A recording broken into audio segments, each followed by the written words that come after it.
Hello everyone, welcome back to my YouTube channel. My name is Martina. I am a 6th-year medical student here in China. In today's video, I'm going to be giving you advice which no one gave me when I started medical school down to my final year. These are things that I had to figure out by myself, and a lot of them I figured out too late and I was not able to do. But for any of you who are still in medical school, I think these things are going to help you. And also, I want you to make the best out of your medical education here in China. So, if this is your first time on my YouTube channel, I make videos about medical school and life as a foreigner in China. So consider subscribing and giving this video a thumbs up if it helps you. Okay, let's get into it. You need to take part in extracurricular activities. There are so many school activities that can help boost up your CV. There are clinical competitions, Chinese competitions, sports meeting, class presentations. You can even ask your teachers if they do research, so you can participate in research. There are so many things that you need to boost up your CV in medical school, because like I said before, once you graduate, you just have a degree, a plain degree that all your classmates have. So what makes you stand out? Apart from having medical knowledge, are you a team player? How is your leadership skills? How do you interact with people? How do you interact with people that are below you, people that are above you? These are things that, yes, having a medical degree is not going to teach you. So having all these participating in all these extracurricular activities can also show that there's another side of me. There are other things that I do that can, prove to you that, hey, apart from my medical knowledge, these are things that can make me a better doctor. And also, when you participate in all these things, make sure you have proofs.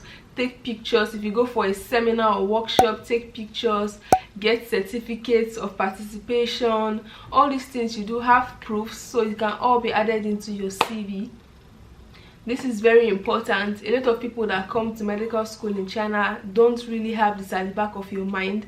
So always know that you being here, you also have to boost your CV at the same time, because at the end of the day, you have your degree, and that can't be the only thing that is on your CV. Do you understand? So take online courses, get certificates, do anything to improve your chances of being employed, improve your chances of being a better doctor, of standing out amongst other people. Number one, your PPTs are not enough. So your teacher gives you PPTs to study, and these are the PPTs he or she also uses in class to teach. But I need to state out that your PPT only contains guidelines and highlights of some important information. Your PPT alone is not enough for you to have a full knowledge on a particular topic. So no matter the information you have on your PPT, you still need to go research further on that particular topic. So you should make use of textbooks. You should make use of YouTube, the internet, and also find out from medical students in different parts of the world. Just Google or YouTube textbooks that are needed for a particular subject, and you will find it on the internet. Download it and use these textbooks to study more and get more information. Number two, study, study, study. Being able to pass your exams in a medical school here in China does not mean that you know the content of a particular subject or a topic. Because you passed your exam does not mean you fully understand that topic. Now, most of the exams are set based on what is on the PPT, and these are also things that your teacher has considered important. And take note, your exams cannot cover all the information on a particular topic. So because you passed, let's say, internal medicine, you cannot say, oh, I am so good, I know everything, ask me anything internal medicine and I would know it. You cannot feel so proud just because you passed your medical school exam. It is set based on the PPT, and the PPTs do not have all the information on a particular topic. What I will advise is that you should know how to study for your exams here in China, and you should also know how to study for yourself. When studying for your exams, you can use your PPTs as guides. You can use reviews, past questions from your school, ask your seniors on how they studied for their exams, and if they have any key points for you. Doing this will help you pass your school exams. But you also need to study for yourself, study to learn. Research is going on. There are so many information that are new today, tomorrow they are old. So you need to keep reading for yourself. You need to keep learning for yourself. Number 3, you must study every day. If you can't study every day, at least try to study every other day, or as much as you can. Take note, in medical school, here in China in particular, all you need is a 60 to pass an exam. And when you graduate from medical school, whosoever was the first in class and whosoever was the last in class, you guys all have the same degree.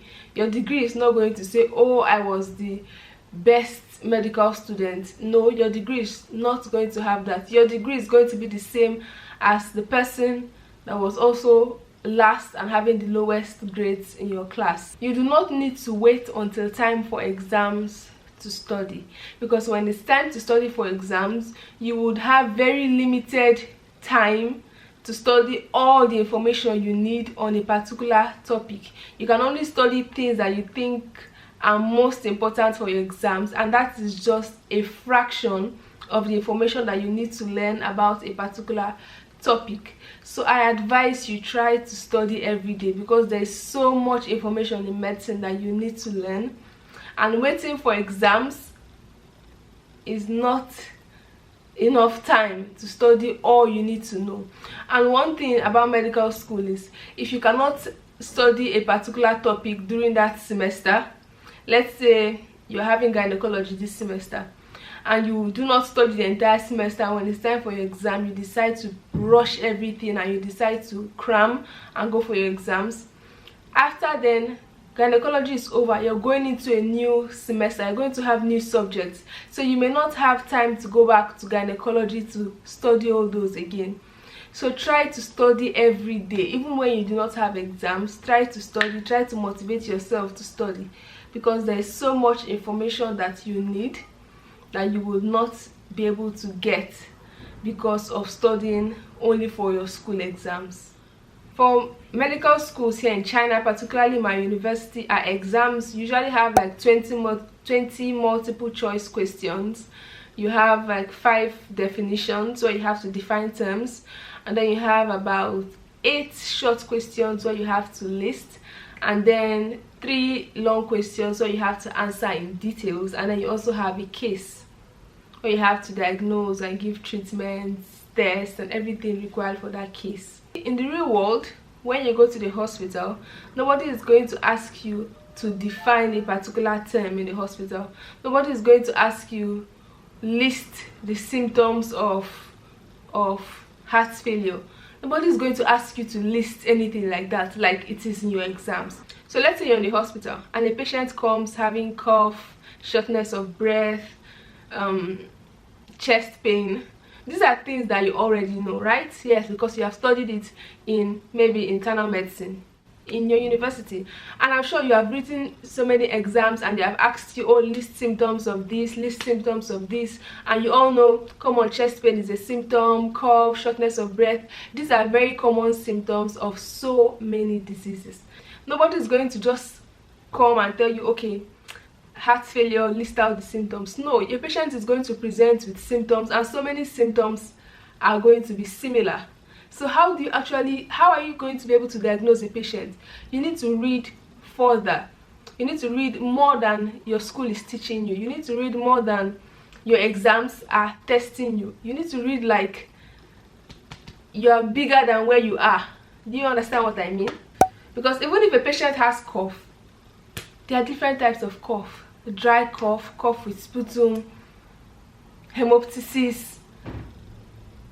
You get, there are so many factors that play in the real world. So these are things that you need to study for yourself. You need to sit down and actually say, okay, how can I diagnose this? How can I diagnose that? If a patient comes with these symptoms, what can I do to ensure that I get to the proper diagnosis? You need to sit down and study like you really want to learn, without the pressure of having exams, without the pressure of having a deadline. Do you understand what I'm trying to say? This is very important. Okay, the last thing I want to talk about is take out time to practice with your classmates. Because of language barrier, you cannot just go to the hospital and start talking to the patient, especially if you can't speak Chinese. But you know, create a group with your classmates, take out time to practice history taking, practice physical examination, have group studies. A lot of times you have very good teachers amongst yourself in a class. So if one of you understands a particular topic, that you can have like a group study where the person that understands can actually come explain and teach. This is an opportunity for you to learn, instead of giving yourself excuses of, oh, our teacher did not teach us this, or oh, we didn't learn this in the hospital, or oh, in the hospital we cannot do this. You can actually, like, these are things that you can do for yourself. At the end of the day, you are the doctor. Your teachers, your professors are already doctors. You are the doctor. You need to do whatever you can to improve yourself, to improve your knowledge. If you want to learn suturing for surgery, buy suture pads by yourself. Don't wait for your school to be the one to provide these things for you. Have the initiative to do whatever you can to improve your education. If you want to learn, if you're not getting enough clinical skills practice, go to YouTube, learn about it, or you can speak to your class representative. Go talk to your school and say, well, you guys would like to have more clinical experience. Can they open up your clinical skills lab to you? You know, just take out the initiative to do things for yourself. When you feel like it would be really good if our school did this for us, think, can you do this for yourself? And then do for yourself, or speak to your school. Do you understand? These are little things that you can do to improve your education here in China. Stop giving excuses, stop accepting excuses, stop looking for someone to blame for your education, because at the end of the day, it's your education. It is in your hands. I hope these tips I have given you, these are advice that I wish someone gave me at the beginning. I wish I had all these things in mind, because there are some of these things that I did not do, and I am struggling to get everything done at once. So I hope these things help you. If they do, please give this video a thumbs up. If you have any questions or comments, leave it down below in the comment section. Subscribe to my channel, and thank you so much for watching, guys. I'll see you in my next video. Bye bye.